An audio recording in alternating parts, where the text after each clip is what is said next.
Exercise 2-1C. Question 1. Listen to part of a lecture in a psychology class. One study on aging suggests that the key to a longer life might be the way you think about yourself as you get older. That is, how you see your own aging. The researchers found that people who view aging positively live longer than people who view it negatively. This study began 26 years ago and took place in a small town in the Midwest. The participants were 640 men and women who were 50 to 90 years old at the time. The subjects were asked to agree or disagree with statements about aging. For example, statements like, as you get older, you become less useful, and older people can't learn new skills. The data showed that respondents with the most positive attitudes survived a median of 22 years after their initial interview, while those with negative views lived just 15 years, a difference of 7 years. What is the speaker's main point?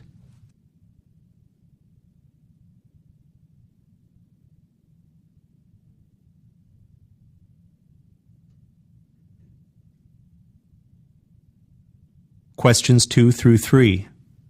Listen to part of a talk given by an academic advisor. A bachelor's degree in engineering is the generally accepted educational requirement for most entry-level engineering jobs. In a typical 4-year engineering program, the first 2 years are spent studying basic sciences, mathematics, physics, chemistry, and introductory engineering, and the humanities, social sciences, and English. The last 2 years are devoted to specialized engineering courses.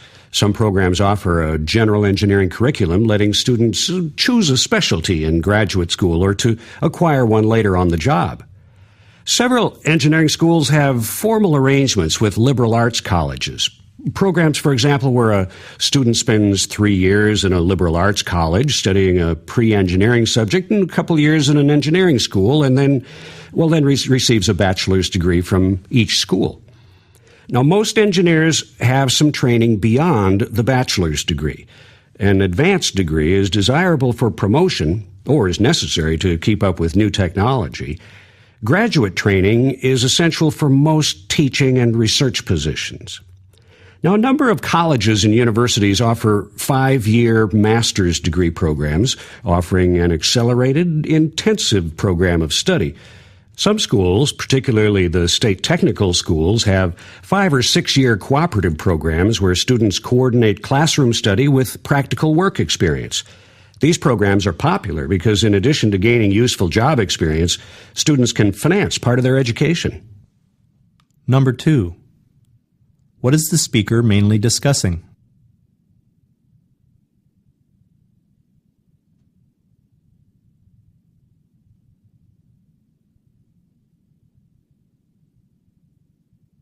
Number 3. How does the speaker organize the information that he presents?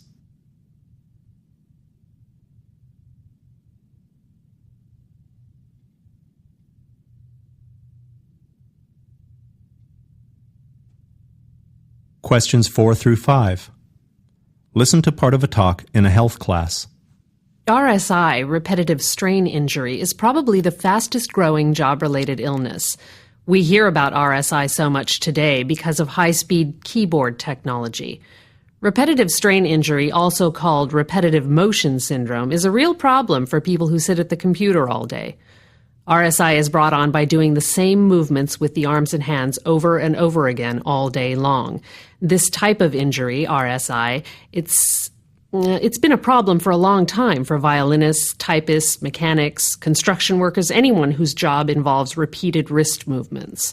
My mother used to work in the lab at St. Peter's, and she got something like that. She worked there for around 15 years, and it got to the point where she couldn't handle the instruments anymore. You could hear her fingers crack and pop when she moved them. Your mother may have had RSI, a serious case from the sound of it. RSI affects different people differently. Some people get an inflammation of the sheathing around the tendons in the hand called tendinitis. The inflammation makes your fingers painful and hard to straighten. It's possible your mother's problem was tendinitis. A more serious condition that a lot of workers develop is carpal tunnel syndrome, and that's when the nerves that go through the wrist to the hand are pinched by swollen tissue. The swelling causes a numbness or tingling sensation in the hand, and pain shoots up from the wrist, either up the arm or down into the hand. The pain can be so bad at night it wakes you up. Number 4. What aspect of RSI does the instructor mainly discuss?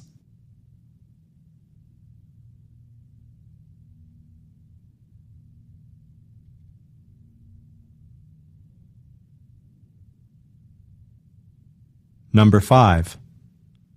How does the instructor develop the topic of RSI?